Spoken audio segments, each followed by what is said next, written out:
Ladies and gentlemen, welcome back to Let's Dev. Today we continue to construct our clone about vegetation versus the undead.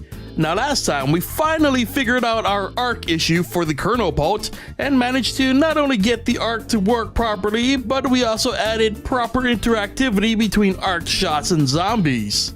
And to make up for the fact that we had to dedicate so many episodes to just one plant, we're gonna get back on track by adding a bunch of new plants. That's right, we'll be adding multiple plants, mostly focusing on those more unique plants that do more than just fire a bullet.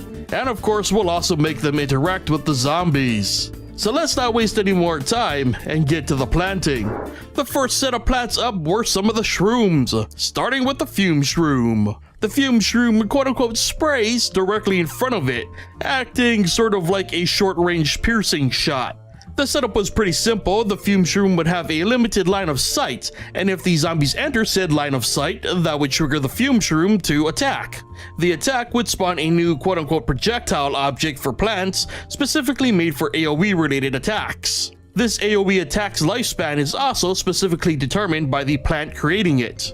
And there we had it, the fume shroom spawning our new AoE attack directly in front of it. And because the fume shroom tends to constantly spray while triggered, its cooldown is tied to its AoE's lifespan. So with that working, we had to set up the AoE to work on something much larger than just a tile. I added a type variable to the AoE, with type 0 being the small tile AoE and type 1 being our new bigger AoE. The only thing this really determined for now is AoE size and how zombies interact with them. The next plant up was the Gloom Shroom. Now the Gloom Shroom is similar to the Fume Shroom in that it also sprays at short range. However, the Gloom Shroom doesn't just fire in one direction, it fires in every direction. So instead of creating multiple projectiles, I figured we'd go with an AoE effect. I basically reused the same code as the Fume Shroom, only this time we do an area check and create an AoE that reached all surrounding tiles. Interestingly enough, I had a bit of an issue here with the AoE effect. While I wanted the effect to reach the surrounding tiles, due to the zombies' hitbox, the AoE technically reached further than anticipated. So to remedy this without using too much extra code, I just reduced the sprite's collision box enough that it's literally just out of reach of zombies that shouldn't be affected. I'm talking pixel perfect measurements here. Luckily this worked out, and thus I was able to move on to our next plant. That next plant was the Starfruit. The Starfruit is an interesting plant in that it fires multiple projectiles in a star-like pattern, each star firing in the direction of one of each of its star points. For this plant, I used an area of sight much like the Gloom Shroom, and when triggered, it would literally spawn its special star projectiles in the directions of the star's points, those being 0, 90, 180, 235, and 315 degrees. And by some miracle, my blind guess at the degrees of those last two stars was accurate, and the whole thing worked out perfectly. The Starfruit fired its multi-shots in star patterns just like the actual game. Next up was the Cattail. The Cattail is a very unique plant because it's the only one that spawns a projectile that can hit anything on the board without any restrictions. And not only that, but the Cattail's projectile also has a homing effect. So instead of creating a new projectile just for the Cattail, I added it as a type to our current plant projectile object.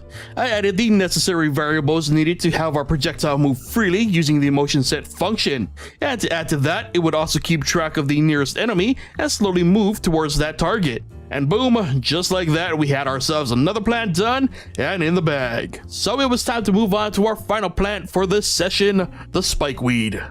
The Spikeweed is unique in that it doesn't fire any projectiles, instead it simply exists, and if the zombie steps on it, then the zombie takes damage. The setup for this was very simple. Much like the Fume Shroom, I had it simply spawn a tile-sized AoE when the Spikeweed is created. I had that AoE spawn directly on top of the Spikeweed and gave it a really long lifespan. Effectively, it created an indefinite hurt box for zombies to step on.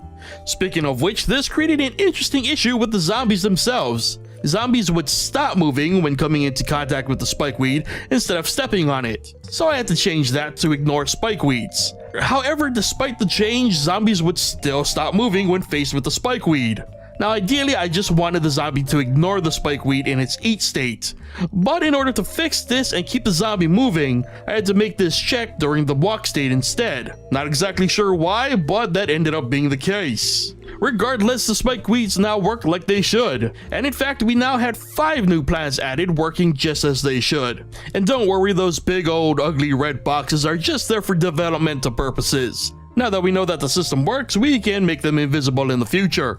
Also, I should note that I eventually realized my art doodles lacked outlines, which may have made things harder on the eyes this episode. I've already gone ahead and added outlines, so that shouldn't be a problem in the future. But alas, this brings us to the end of this session and today's episode of Let's Dev. So remember that if you like this video or enjoy Let's Dev in general, be sure to hit that like button. If you aren't already subscribed, be sure to hit that subscribe button and be sure to turn on notifications so you never miss a new episode. And as always, be sure to leave your thoughts on our progress in the comment section below. Thank you so much for watching, and I'll see you guys next time.